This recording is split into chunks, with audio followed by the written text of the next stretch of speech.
یہ میرے پیارو اللہ بڑے ہیں، اللہ سے ہوتا ہے، اللہ ہی کرتے ہیں، یہ ساری کائنات کرنے میں اللہ کی محتاج ہے۔ حضرت ابراہیم علیہ السلام بچے پہ چھری چلا رہے ہیں، اللہ نہیں کاٹ رہے کہ ابراہیم جب تک اللہ کی مرضی نہیں ہوگی چھری نہیں کاٹ سکتی۔ نمرود ابراہیم علیہ السلام کو جلا رہا ہے، اللہ بتا رہے ہیں کہ جب تک اللہ چاہے نہیں چاہیں گے ابراہیم علیہ السلام کو آگ نہیں جلا سکتی۔ میرے پیارو جب تک ہم یہ روزانہ باتیں نہیں کریں گے آمنت باللہ کہ ساری کائنات اللہ کی محتاج ہے، اللہ بغیر ماں باپ کے بچہ پیدا کر سکتے ہیں، آدم علیہ السلام بغیر بچے کے عیسیٰ علیہ السلام کو پیدا کر سکتے ہیں، بغیر ماں کے اماں حوا کو پیدا کر سکتے ہیں، پہاڑی سے حاملہ اونٹنی نکال سکتے ہیں، اللہ کو اونٹ اونٹنے کی ضرورت نہیں ہے، بغیر موسم کے حضرت مریم کو پھل کھلا سکتے ہیں، مچھلی کے پیٹ میں یونس علیہ السلام کو 40 دن زندہ رکھ سکتے ہیں۔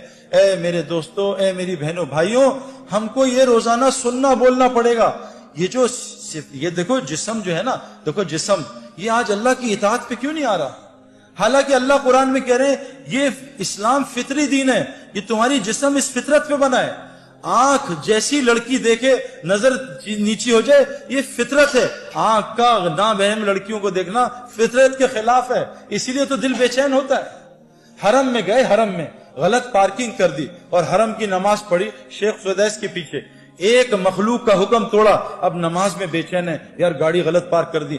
ایک مخلوق کے حکم توڑنے سے حرم کی نماز میں دل بے چین ہے۔ میرے پیارو خالق کا تم حکم توڑ کے ہم چین آ جائے گا ہمیں؟ خالق کہہ رہے ہیں لڑکیوں نظریں نیچی رکھو، مردوں کو مت دیکھو، قرآن ہے یہ، سورہ نور اٹھائیں، اے مومن مردوں نظریں نیچی کرو، لڑکیوں کی طرف نہ دیکھنا۔ اور یہ میں آپ کو کنفرم بات بتا رہا ہوں، میری بات یہاں سے جائے گی یہاں سے نکل جائے گی، وہ لڑکے لڑکیاں جو نامحرم کو دیکھتے ہیں ان کو ہدایت ساری دنیا کے ولی مل جائیں، ہدایت ملے۔ یہ سب سے بڑی بیماری اس وقت معاشرے کی میرے اندر بھی تھی، میں نے ان کو بند کیا 4 مہینے، تو میں آپ کو بتاؤں اللہ نے کیا دکھایا۔ میں شوگر کے انجیکشن لگواتا رہا دنیا میں، لیکن رسگلے گلاب جامن نہیں چھوڑے۔ میرا علاج کوئی ڈاکٹر کر سکتا ہے؟ سب سے بڑا مسئلہ یہ، سب سے بڑی برائی، موسیٰ علیہ السلام شعیب علیہ السلام کی بیٹیوں کا پانی نکال رہے ہیں، وہ 2 یا 3 بیٹیاں، کتنی تھی؟ 2 تھی، 3 بیٹیاں تھیں، ان کا پانی نکال رہے ہیں، تو بیٹیاں کہہ رہی تھی چلو ابا کے پاس ہماری مدد کی ہے۔ تو موسیٰ علیہ السلام نبی ہیں، اللہ سے کلام کرتے ہیں، کیا ایمان ہوگا؟ میرا آپ کا کیا ایمان؟ ذرہ بھی نہیں ان کے سامنے۔ وہ کہہ رہے ہیں تینوں لڑکیوں سے تم میرے پیچھے چلو، تم آگے چلو گی اور ہوا اڑے گی اور تمہاری قمیضیں تمہارے کپڑے ہلیں گے، میری نظر نہ پڑ جائے، تم پیچھے چل کے راستہ بتاؤ۔ نبی اپنی نظروں کی حفاظت کر رہا، ہمیں ضرورت نہیں ہے۔ نبی اپنی بیویوں سے کہہ رہے ہیں اے میری بیویوں، سامنے وہ عبداللہ بن مخدوم آ رہے ہیں، کہا یا رسول اللہ وہ تو نابینا ہے، کہا تم دونوں نابینا تھوڑی، چلو اندر چلے جاؤ۔ نبی اپنی بیویوں کو منع کر رہے ہیں۔ اللہ قرآن میں کہہ رہے ہیں اے نبی کی بیویوں، اے نبی کی بیویوں، جب صحابہ تمہارے سامنے آئے ان کے سامنے موٹی آواز میں بولنا، موٹی۔ آج ہماری لڑکیاں کیسے بولتی ہیں؟ پتلی آواز میں ہیلو، ایک ہیلو کر کے آدمی کی کھوپڑی گھما دیتے ہیں۔ میرے پیارو کیا نظام! شوہر آ گیا تو سخت آواز میں بات کر۔ میں اکثر اپنے محرم عورتوں کو فون کرتا ہوں نا، جو میری محرم، ان سے کہتا ہوں بھائی نامحرم مرد بول رہا ہوں، ذرا میٹھی آواز میں بات کر لینا۔ آج کیا ہے میرے پیارو؟ یہ اتنا بڑا مسئلہ ہے، لیکن میرے پیارو اس کو کنٹرول کرنے کے لیے ایمانی وولٹیج بہت چاہیے۔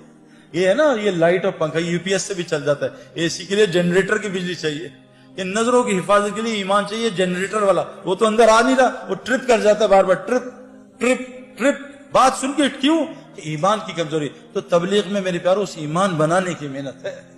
وہ ایمان بنے گا اس طرح جیسے حضرت محمد صلی اللہ علیہ وسلم نے بنایا صحابہ کا۔ اس کے لیے میری سب سے پہلے آپ سے گزارش کہ حضور کی مسجد میں 4 حلقے لگتے تھے، ایمان کا حلقہ، ایمان کے آمنت باللہ، روزانہ اللہ کو بولا سنا کریں۔ 4 رستوں سے کلمہ دل میں جاتا ہے۔ دیکھو پیٹ گولی، سر میں درد ہے گولی منہ میں ڈالی، پیٹ میں درد ہے گولی منہ میں گئی، گھٹنوں میں درد ہے گولی منہ میں گئی۔ جب ایمان کلمہ لا الہ الا اللہ، دیکھو گولی کی طاقت بندوق میں ظاہر ہوتی ہے، ہاتھ میں نہیں۔ شیر کی طاقت پنجرے میں نہیں، جنگل میں ظاہر ہوتی ہے۔ کلمہ لا الہ الا اللہ کی طاقت انسان کے دل میں ظاہر ہوتی ہے۔ جس دن یہ کلمہ 4 رستوں سے جاتا ہے، جو آپ سن رہے ہو یہاں سے دل میں اترتا ہے، لیکن یہ دوائی روز کھانی پڑتی ہے۔ یہ بتاؤ کوئی ایسی دوائی ہے جو روز کھائے بغیر شفا دے دے؟ جی مہینے بعد ایک کھاتے ہیں، اس سے نہیں ہوگا کچھ، جتنے مرضی بیانات کرا لو۔ گولی کو روز کھانا ہے، روزانہ بلے پہ گیند مارنا تب آدمی کھلاڑی بنتا ہے۔ تو یہ میرے پیارو لا الہ الا اللہ کی گولی، کہ ساری مخلوق اللہ کی محتاج، اللہ اپنے کرنے میں کسی کا محتاج نہیں۔ اس گولی کو کان سے بھی ڈالنا ہے، اس گولی کو میں بول رہا ہوں اس طرح بھی ڈالنا ہے، اس گولی کو ان آنکھوں سے کائنات میں غور کرنا ہے، اس کے بارے میں سوچنا ہے۔ جب یہ کلمہ لا الہ الا اللہ دل میں اترے گا تو اللہ پوری زندگی کو محمد رسول اللہ سے بھر دے گا۔ اب لا الہ الا اللہ کی ڈیمانڈ ہے آمنت باللہ و ملائکہ، فرشتوں کے تذکرے کریں، رسولوں کی باتیں کریں کہ کیسے ابراہیم علیہ السلام کو آگ میں اللہ نے پالا، اور قرآن کے تذکرے۔ آخری گزارش ہے کہ ہر گھر میں ہماری بہنیں مسجد بنائیں، اور یہ جتنے مرد ہیں یہ روزہ حلقہ، اپنی نمازوں کو ٹھیک کرنے کا حلقہ، اپنے اللہ کے ساتھ تعلق کو قرآن کی تلاوت اور ذکر کے ساتھ ٹھیک کرنے کا حلقہ، اور خدمت کا حلقہ، یہ 4 حلقوں سے مسجد نبوی آباد تھی۔ اللہ نے مسجد نبوی کو، حدیث میں آتا ہے جس بستی میں ایسے لوگ ہوتے ہیں جو مسجد کو آباد کرنے کی محنت کرتے ہیں، اللہ اس بستی پہ عذاب کبھی نہیں بھیجتا۔